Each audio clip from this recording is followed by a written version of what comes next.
Eden's whales have lived here for generations. But the world around them is changing.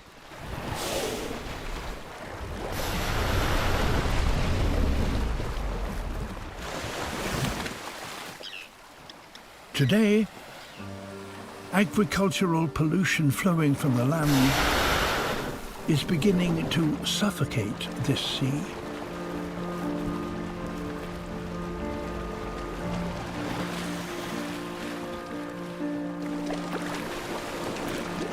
Many fish now stay closer to the surface, where the waters still contain enough oxygen to survive.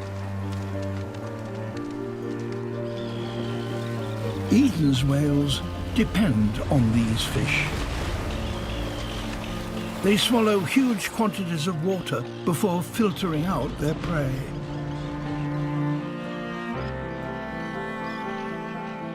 It takes a lot of energy to drive their 15-ton bulk through the water. And with so few fish, the rewards from feeding like this are barely worth it. So, to survive here, the whales have developed a new hunting technique. One that requires almost no effort. They simply open their mouths and wait.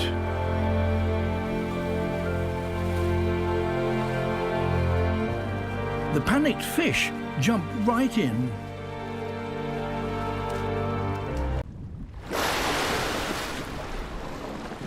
Eden's whales have lived here for generations.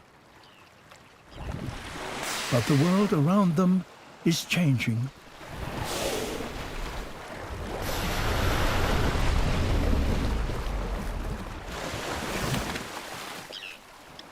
Today, agricultural pollution flowing from the land is beginning to suffocate this sea.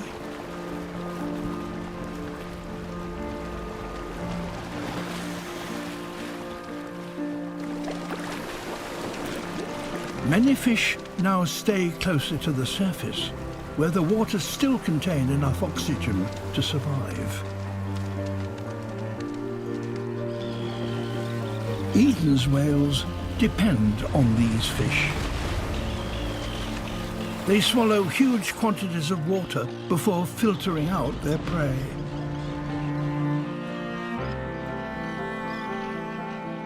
It takes a lot of energy to drive their 15-ton bulk through the water. And with so few fish, the rewards from feeding like this are barely worth it. So, to survive here, the whales have developed a new hunting technique. One that requires almost no effort. They simply open their mouths and wait.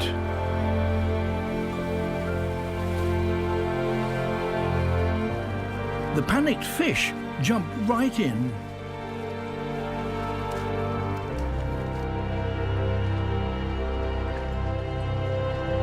Swimming alongside, another whale scares even more into the open jaws.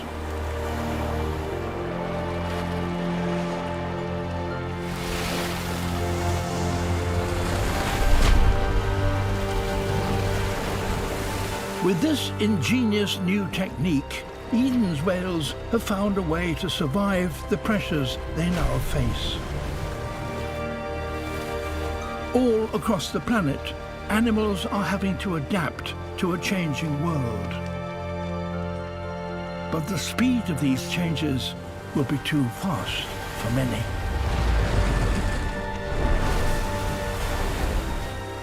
If we could only halt our unrestrained plunder of the ocean, its habitats and species would recover.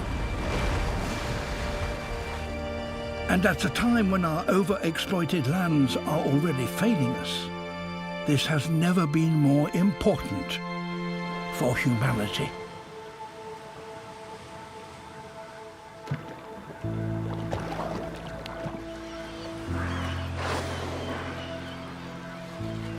It's my chance to document these animals. It would be my first time in years of trying to film a fin whale underwater.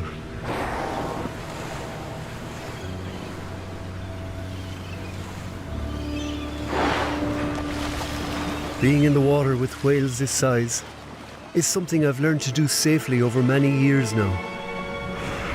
But it's still scary. I think about my ancestors and wonder what they would have made of this.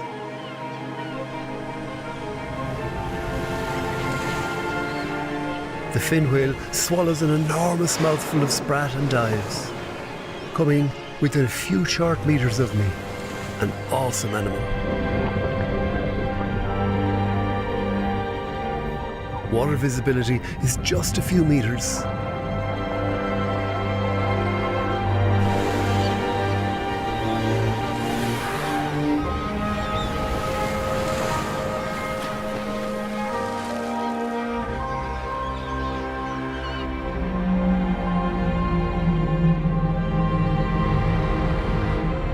What an incredible moment. To my knowledge, it's the first time anyone has filmed a fin whale underwater in Ireland.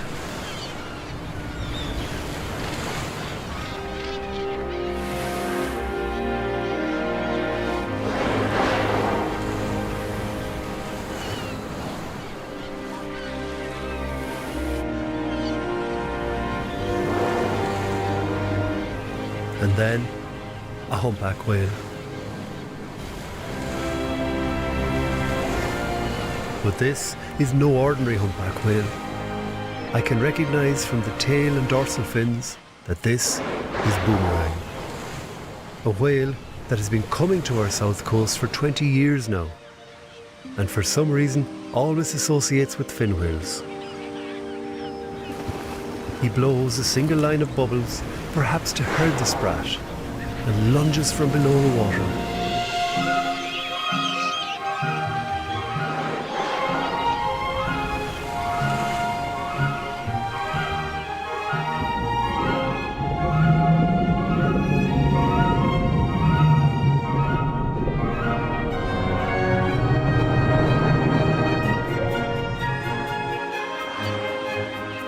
Humpback whales usually blow circles of bubbles to entrap fish, but this animal is just blowing a line. Perhaps he's competing with the fin whales.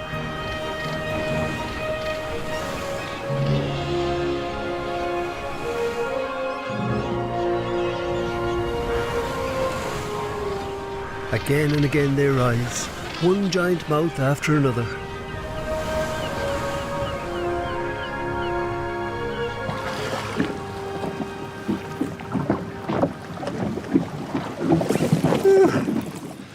Four fin whales feeding. Oh my god, they're 20 meters and up to 80 tons weight.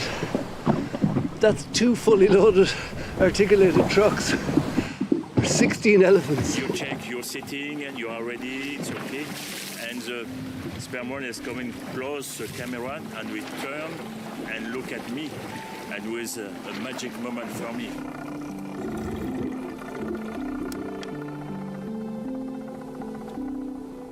I'm shooting a sperm whale since 2011, and every year I'm coming back to shooting the same family.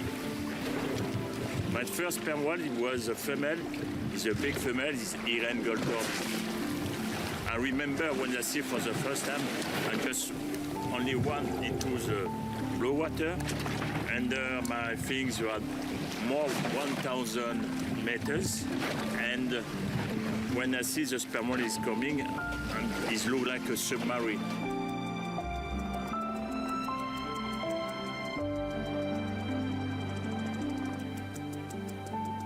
They know was not an aggressive attitude because I'm shooting very slowly and then waiting they accept me. I don't go to push my camera close the sperm whale. I'm waiting the sperm whale they accept me.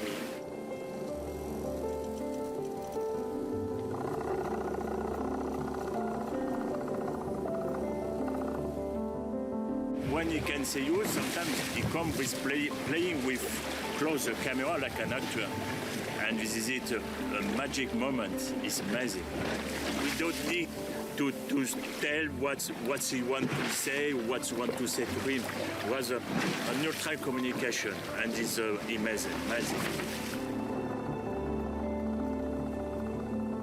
Some sperm whale, like Iran Gull Tordu, Elliot, recognize me because you recognize my camera, you recognize my regulator, and every year I take the same equipment, and every year he recognizes me. We have an identity card of Elliot, and I think Elliot has an identity card for me in Israel.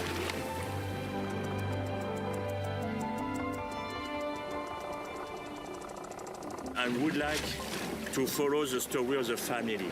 Every year we saw the babies, now the young adult, and the Elliot. Now Elliot he have 12 years old, and all scientists say when the adult male he has about 8 or 10 years old, we need to leave the group. But except Elliot, we stay. He protects the new baby. I don't understand why, but he stays on Mauritius, and I would like to know when he's living or not living. For me, the best mammal is the sperm whale, because it looks like not a beautiful animal like a humpback whale, like a dolphin. But when you see the sperm whale, and when the sperm whale is looking at you with his eyes, it's very incredible, and it's amazing. Today is very, very good day.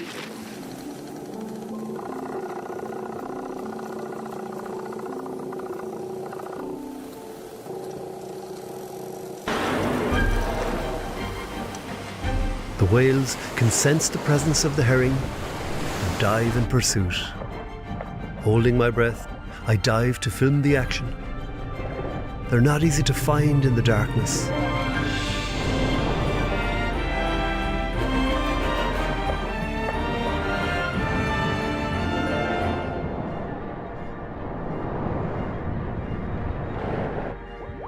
Tiny bubbles rise from the deep like a gas. Then I see a cloud of them, and it goes like a massive shoal of fish emerge from the deep. Thousands and thousands of herring. Killer whales have found them and driven them up from the deep. With their sudden change of pressure, gas has burst from their swim bladders, which control their buoyancy.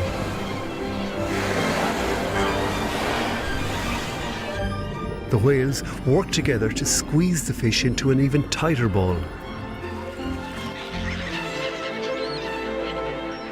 Gulls have spotted the signs.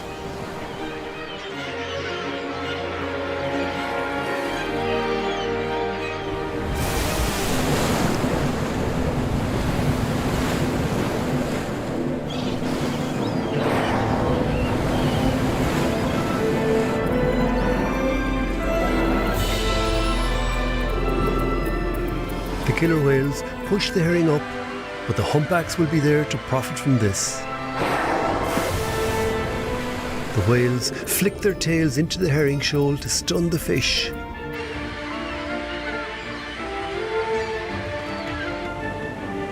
The animals briefly surface only to catch breath. Birds have learned to be in the right place.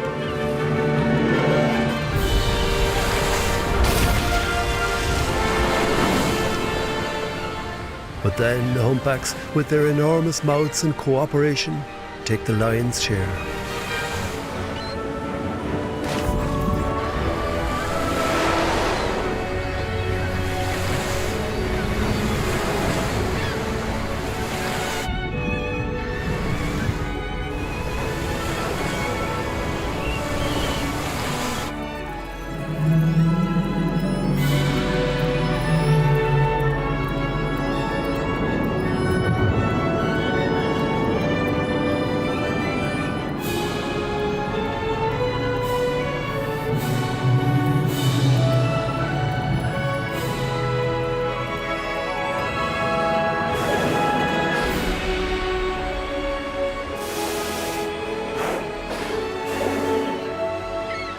And after less than 30 minutes, it's all over and the animals leave to search for more herring shoals.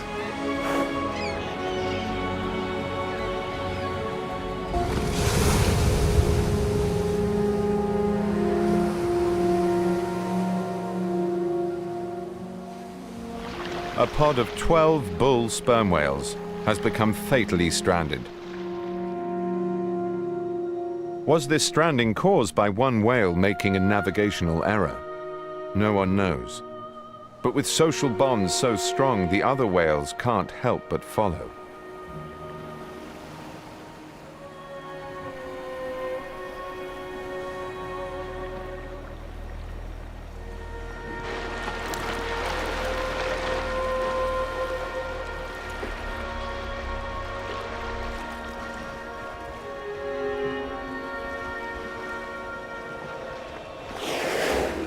One whale is still alive, but without sufficient water to support his incredible bulk, his internal organs will be crushed.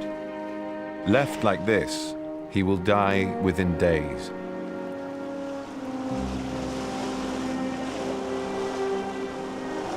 Thankfully, our attitude to sperm whales has changed from exploitation to conservation. So a rescue team tries to dislodge him with waves from the bow of their boat.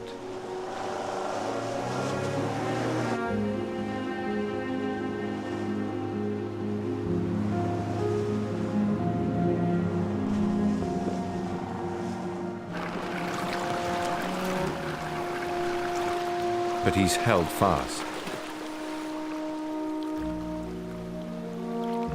His sunburnt skin quickly blisters.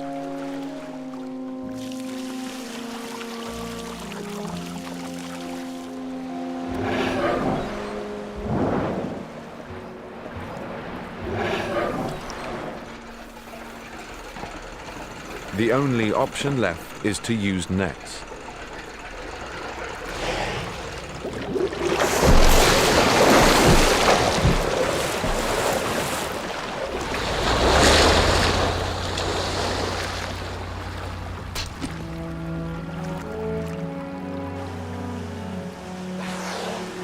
At last, he's free.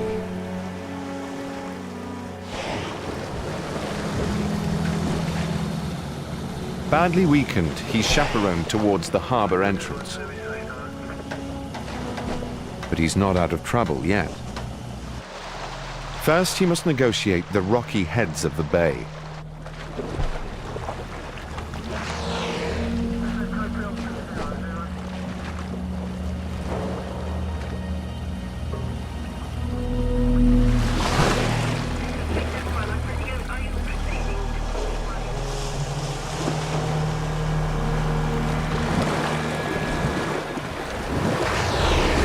His sensitive skin, never designed to touch rock, is badly lacerated.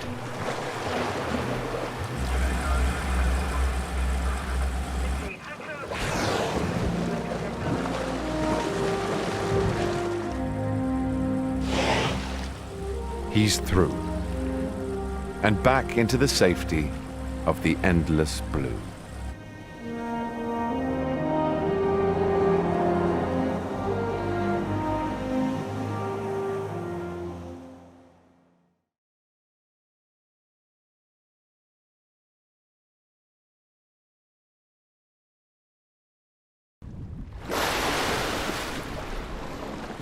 Eden's whales have lived here for generations. But the world around them is changing.